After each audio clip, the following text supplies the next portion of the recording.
السلام عليكم، عاملين ايه؟ يا رب دايما تكونوا بخير. اهلا بيكم في قناة سيلا بالتركي. النهاردة ان شاء الله هنعمل كيكة الشوكولاتة. كيكة سهلة وبسيطة جدا، طعمها تحفة قوي، هتعجبكم. تعالوا يلا بينا نشوف المكونات بتاعة الكيكة. معانا هنا 3 بيضات، وهضيف عليهم بقى 1.5 كوباية من الدقيق المنخول. زي ما انتم شايفين كده مجهزة 1.5 كوباية، ضفتهم على طول. بعد كده بقى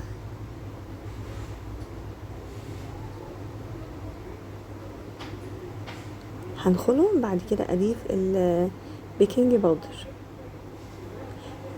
يعني زي اي كيكه احنا بنحط الدقيق وبعدين البيكنج باودر. انا حطيت هنا معلقه كبيره من البيكنج باودر، هي قليله شويه لان انا هحط محسن كيك. بعد كده بقى هنخل الدقيق.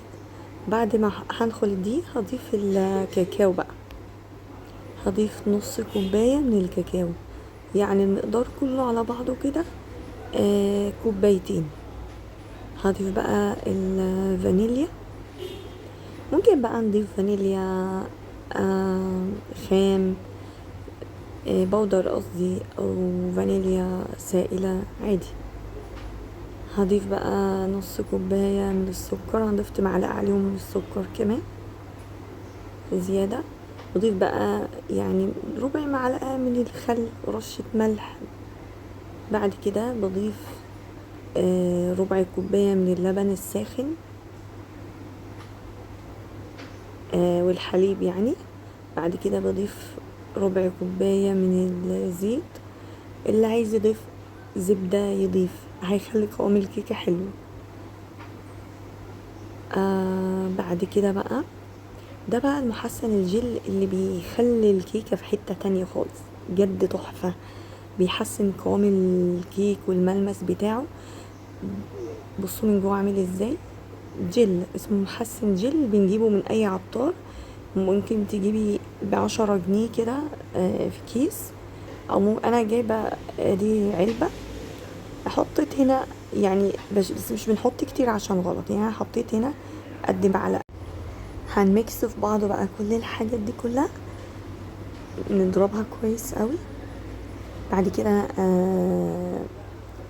حطيتها في صينيه مقاس 35. الخليط ده حلو لو كان المقاس الصينيه اقل من كده، بس انا حطيتها في صينيه مقاس 35. فعمل وكنت عايزاها بقى ايه، مش عايزاها السمك الرفيع، انا احط عليها طبقه كريم شانتيه كده تبقى عاليه زي الكيكه بتاعت الديسباسيتو كده. بس بصوا القوام، يعني الخليط بتاع الكيك لما هفرده هيبقى قليل. فانا فردته وعملت نفس المكونات اللي انا عملتها كده تاني مره، زي ما انتم شايفين نفس الخليط نفس الكميه ونفس المقادير بالضبط، وحطيتها فوق الخليط. يعني عملت الخليط الصينيه مقاس الكيك ده اللي قدامكم قد مرتين، يعني حطيت كوبايه ونص دقيق وربع ونص كوبايه من الكاكاو، عملت زيهم تاني كوبايه ونص دقيق و... يعني ممكن نقول الماكسيمم اجمالي كده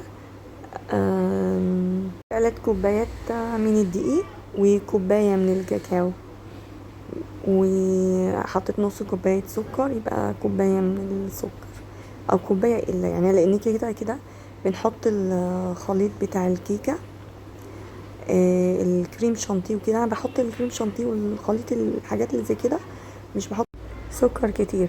هنا بقى انا ضفت نص كوباية من الكريمة اللباني البودر، عليها قدها بالظبط نص كوباية من المية، وخلطتها زي الكريم شانتيه. جبت قالب شوكولاتة مقاس 250 جرام، هضيفها عليها بشورها. بعد ما بشورها بحطها على النار وكده تسيح خالص. عايزه اقول لكم على حاجه بالنسبه للكريمه اللباني البودر، ممكن نستخدم الكريمه اللباني السائل اللي هي العلبوه 250 برضو على 250 جرام شوكولاته.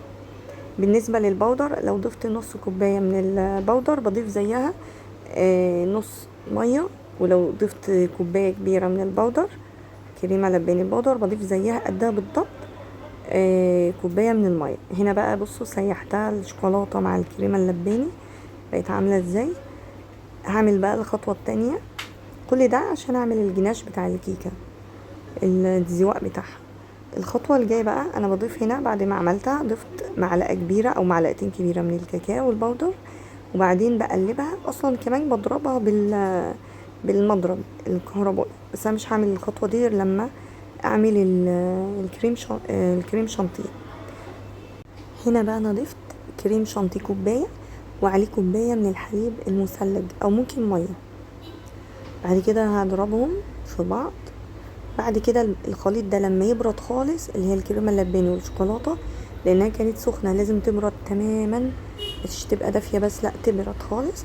بعد كده بقى كوبايه الكريم شانتيه مع كوبايه الحليب المثلج، هنحطهم بقى كل ده كده على بعضه.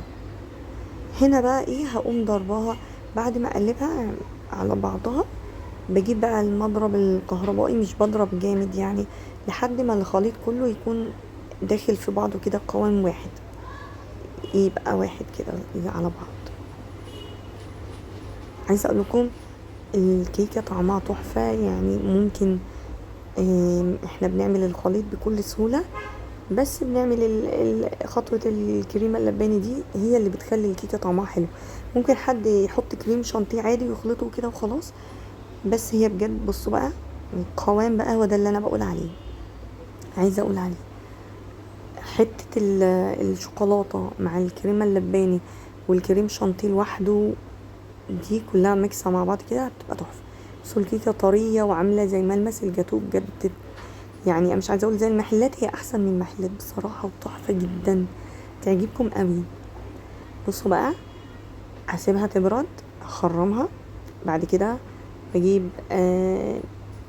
لبن بالشوكولاته، ومعلقه سكر عليه، وبعد كده بقلبه على بعضه. ولما الكيكه تبرد، مش وهي سخنه، خلي بالنا لما تبرد خالص بنقوم حاطين ساقين الكيكه بالخليط ده. بعد كده بقى بنقوم حاطين طبقه الكريم ده. حطوا بقى الحشوه اللي انتوا حابينها، كريز، فراوله، كيوي، اي حاجه انتوا عايزينها. انا حطيت شوكولاته شيبس، وحطيت عليها بقى ايه، بندق. يعني بجد عايزه اقول لكم خطيره يعني. كلمه جاتو دي يعني قليله عليها، اصلا مش جاتو، عامله زي التورته كده، تحفه. طعم الجاتو كده خطيره من كتر يعني. بصوا بزوقها بقى كده باي حاجه، اي شكل يعني، زي الزواق كده. بعمل لها زي موجه كده بالشوكه. ممكن تزوقوا يعني بطريقتكم، يعني كل واحد يعني على ذوقه بقى. هي دي الطريقه اللي بزوق بيها يعني وكده. بصوا بقى جبت الشوكولاته الشيبس دي، دي كريسبي مش شيبس، دي مش شوكولاته شيبس، لا دي شوكولاته كريسبي. حطيت بقى حتت بندق كده عليها، يعني بجد جميله. اتمنى تجربوها وتقولوا لي رايكم، هتعجبكم قوي. ممكن نحط عليها فواكه برضو زي ما انتم عايزين. ممكن نعملها برضو ابيض. هي دي قريبه من الديسباسيتو، يعتبر هي نفس الديسباسيتو بالضبط. بصوا بقى دي الخطوه واللحظه المنتظره. بصوا بقى عاليه زين، هو ده اللي انا بقى قصدي عليه. يعني كنت ممكن اعملها اللي هي الطبقه الرفيعه واحط طبقه كريم عاليه، بس عايزه اوريكم الحشاشه بتاعتها من جوه اصلا. بصوا عامله ازاي، ما شاء الله، جميله جدا، حلوه قوي شكلا وطعما وكل حاجه. يعني جربوها بقى وقولوا رايكم. اتمنى الفيديو يكون عجبكم. اشوفكم ان شاء الله فيديو جديد، وصفه جديده او جوله جديده. سلام.